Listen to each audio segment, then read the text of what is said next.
திருப்பனந்தாள் அருள்மிகு அருணகிரீஸ்வரர் செஞ்சடையப்பர் திருக்கோயிலில் 33 ஆண்டுகளாக சிவாச்சாரியார் பணிபுரிகிறார்.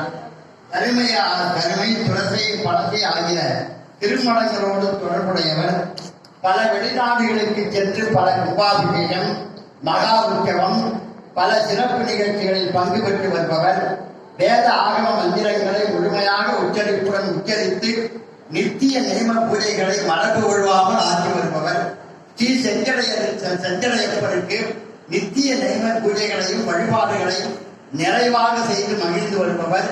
சிவாச்சாரிய செம்மல், சிவாச்சாரிய பிரவீன், ஆச்சாரிய திலகம் போன்ற விருதுகளை பெற்ற இவ்வகையில் சிவாச்சாரிய பணியாற்றிய திரு நா. கல்யாண சுந்தரம் சிவாச்சாரியார் அவர்களுக்கு சிவாச்சாரிய செம்மன் என்கிற விருதை வழங்கி பொருட்களையும் விருதும் வழங்கப்படுகிறது.